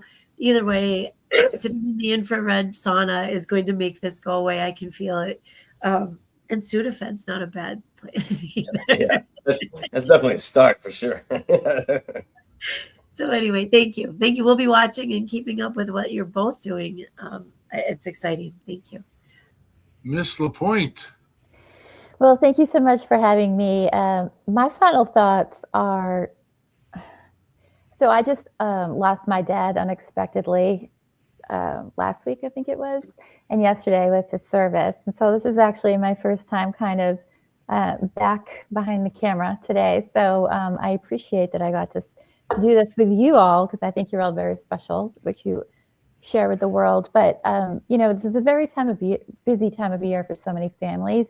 They get focused so heavily on trying to, run themselves ragged to curate the most magical Christmas day for people they love at their own expense, right? And don't forget the real reason for the season has nothing to do with what's under the tree, but who's around it. And take time to reach out, think of someone you could do an act of kindness for, a neighbor, someone, right? Like in honor of my dad would be cool.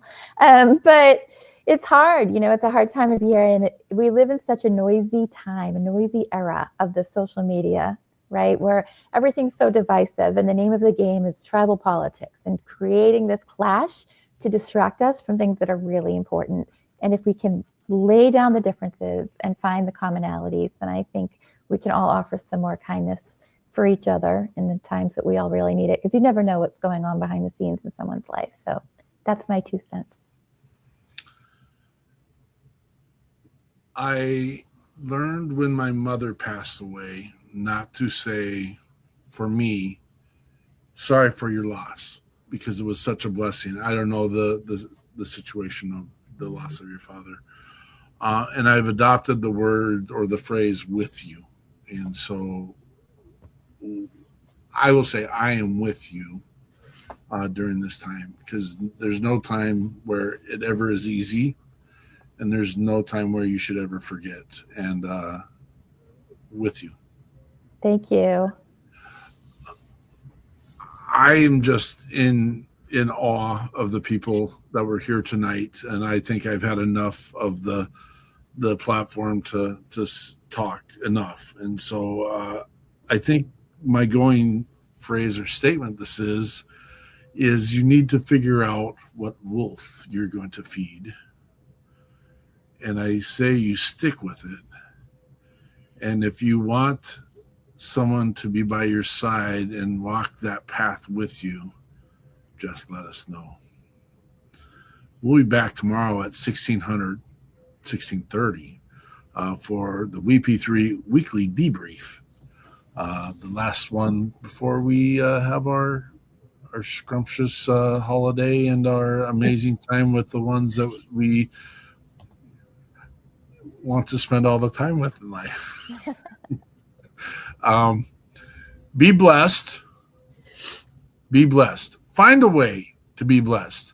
I just recently had a conversation with a contractor that I'm not a super fan with, and she made a statement during our moment of reveal, and she said, "You're just looking for ways to be angry."